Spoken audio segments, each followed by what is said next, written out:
pagi semuanya. Assalamualaikum warahmatullahi wabarakatuh. Sampai kita berjumpa lagi pembelajaran sosiologi hari ini di kelas 12 IPA dan IPS. Baiklah, kita lanjutkan materi kita di pertemuan ketiga ini.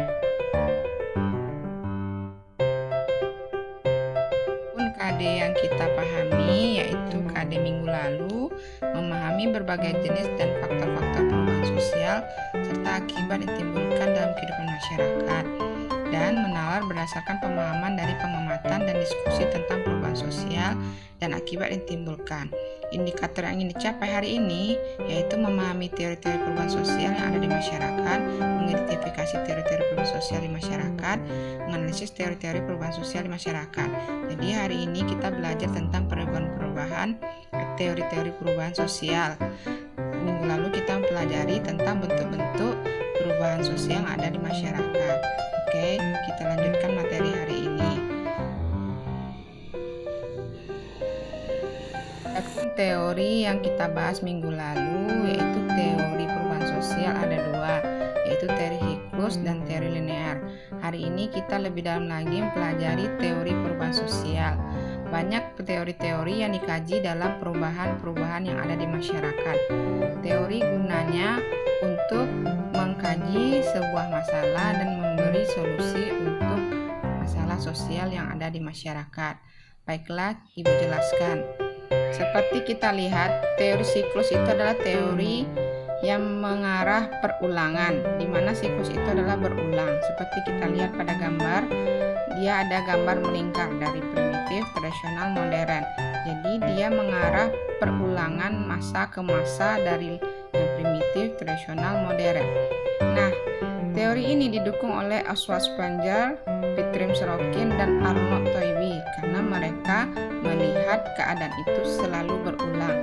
Seperti dijelaskan minggu lalu, contohnya terjadi pada pakaian yang motif bunga-bunga, sekarang musim lagi memakai motif bunga-bunga. Adalah teori linear, di mana linear minggu lalu Ibu jelaskan yaitu teori yang bergerak lurus ke atas, di mana dijelaskan teori linear mengarah ke perkembangan. Dia mengarah pada titik tujuan tertentu dari masyarakat primitif, tradisional, modern. Contohnya kita lihat pada zaman sekarang, masyarakat yang berkembang dari sederhana menuju teknologi atau industrialisasi. Nah, teori ini terbagi menjadi dua. Dapat kita lihat ada teori revolusi dan evolusi. Teori revolusi, teori perubahan secara cepat. Ini pendukungnya adalah Karl Marx.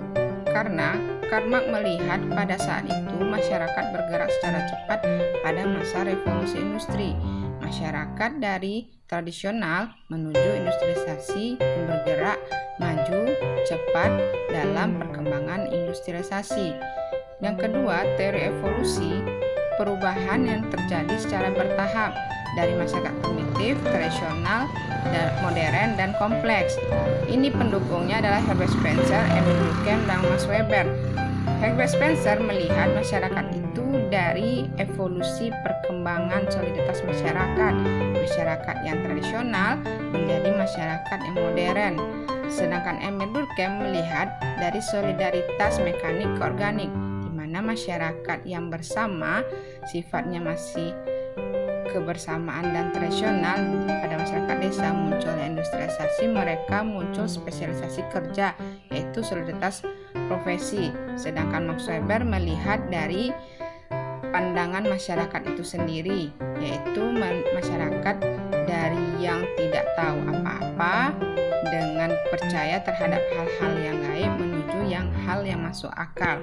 Adapun teori konflik, yaitu teori yang berasal dari pertentangan kelas atau kelompok yang tertindas dengan penguasa sehingga mengarah perubahan sosial. Pendukungnya adalah Ralph Dahrendorf dan Karl Marx.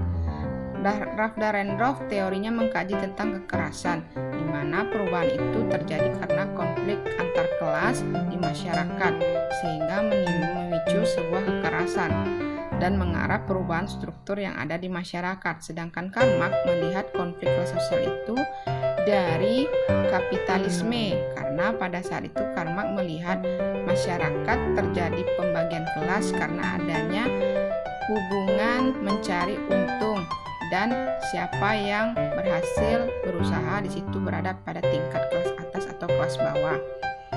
Pun teori fungsional, yaitu setiap elemen masyarakat memberikan fungsi terhadap elemen masyarakat lainnya yang mengarahkan suatu perubahan sosial. Jadi, adanya perubahan-perubahan yang ada di masyarakat menimbulkan perubahan bagian unsur-unsur yang ada di masyarakat. Misalnya, perubahan terhadap industrialisasi di masyarakat, maka timbulnya struktur baru di masyarakat atau timbulnya kebiasaan-kebiasaan yang lebih modern di masyarakat ataupun kebudayaan-kebudayaan yang lebih modern di masyarakat. Hal ini dikatakan fungsional, yaitu mempengaruhi unsur-unsur yang ada di masyarakat menimbulkan perubahan lainnya. Pendukungnya adalah William of Bone. William of Bone menyatakan unsur itu saling berubah. Bila unsur satu berubah, maka unsur lain tidak secepat itu, bisa saja tertinggal dan menimbulkan kesenjangan. Maksudnya begini, bila perubahan itu terjadi cepat, maka unsur-unsur lain pun bergerak cepat sehingga terjadi perubahan. Bila unsur itu tidak menyatu, maka yang lain pun akan tertinggal. Kita lihat contohnya pada masyarakat kota. Di kota lebih cepat perubahannya daripada di desa, sedangkan di desa lambat untuk mengikuti yang terjadi perubahan di kota, sehingga mereka akan timbul kesenjangan, mereka yang tidak pandai dalam teknologi atau dalam bidang ilmu lainnya, dan mereka pun menimbulkan kejutan atau kekagetan sosial di masyarakat. Kita masuk teori-teori modern mengenai perubahan sosial. Adapun teori modern membahas tentang teori modernisasi. Teori ini melihat perubahan negara-negara terbelakang akan mengikuti jalan yang sama dengan industri di barat. Cara tersebut adalah proses modernisasi sehingga negara terbelakang menjadi negara berkembang. Contohnya kita lihat negara Indonesia ini adalah negara berkembang. Kita mengikuti negara-negara yang ada di barat. Contohnya Amerika, Eropa, dan lain sebagainya. Kita termasuk adalah negara-negara yang terbelakang mengikuti perubahan yang ada industri di barat. Makanya kita dibilang mengikuti cara proses modernisasi sehingga dikatakan kita adalah negara berkembang. Yang kedua, teori ketergantungan. Teori ini melihat adanya ketergantungan secara industri. Negara-negara dunia ketiga membutuhkan pinjaman dan investasi dari negara-negara industri. Ketika negara industri itu berkembang, negara dunia ketiga semakin terbelakang dan proses kolonialisme dan neokolonialisme. Maksudnya begini, negara-negara industri itu adalah negara Inggris, negara Eropa. Mereka berkembang secara industrialisasi. Nah, negara-negara dunia ketiga itu adalah negara-negara yang membutuhkan pinjaman pada negara industri. Contohnya Amerika dan negara-negara bagian Amerika lainnya. Mereka meminjam pada negara-negara industri, yaitu negara-negara Eropa. Nah, pada saat itu negara industri itu berkembang, lalu negara dunia ketiga semakin terbelakang. Nah, negara dunia ketiga itu Amerika semakin maju, lalu Asia pun mengikuti perekonomian dengan cara meminjam pada negara-negara dunia ketiga atau negara-negara industri, sehingga mereka terbelakang, terjadi namanya kolonialisme, yaitu penjajahan atau penjajahan secara ekonomi atau secara jati diri dalam kehidupan bangsa mereka. Itulah maksudnya teori ketergantungan. Jadi ada hubungan antara pinjaman ekonomi antara negara industri dengan negara dunia ketiga. Yang terakhir adalah teori sistem dunia. Teori ini dibuat oleh Immanuel Maurice Wallerstein. Dia menyatakan bahwa perekonomian kapitalis dunia tersusun atas 3 jenjang, yaitu negara inti, negara semi-periferi, dan negara periferi. Negara inti adalah negara-negara di Eropa Barat, yaitu Spanyol, Jerman, Italia. Sedangkan negara periferi adalah negara-negara Eropa Selatan, yaitu Turki, Portugal. Negara tersebut terbagi karena adanya Perang Dunia II yang terjadi pada saat Perang Dingin.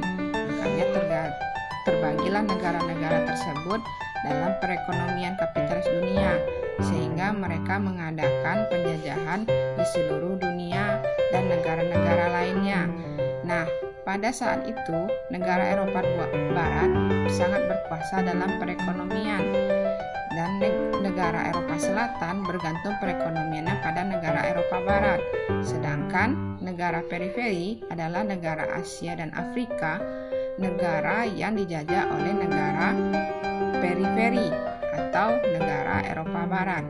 Negara Eropa Barat itu terbagi antara Spanyol, Italia, Prancis, Belanda, dan sebagainya. Sedangkan negara Eropa Selatan adalah Portugal, Belgia, Turki. Nah, sampai di situ dulu pertemuan kita. Semoga bermanfaat hari ini. Adapun tugas hari ini yaitu carilah kasus di negara kita terhadap perubahan sosialnya. Lalu teori apa yang cocok dipakai dalam kasus yang kalian cari tersebut. Lalu berikan alasan mengapa teori itu dipakai. Kirim ke WA Ibu tunggu paling lama jam 5 sore. Terima kasih atas perhatiannya. Materi hari ini kita lanjutkan minggu depan. Semoga hari ini sehat walafiat dan sampai jumpa. Assalamualaikum warahmatullahi wabarakatuh.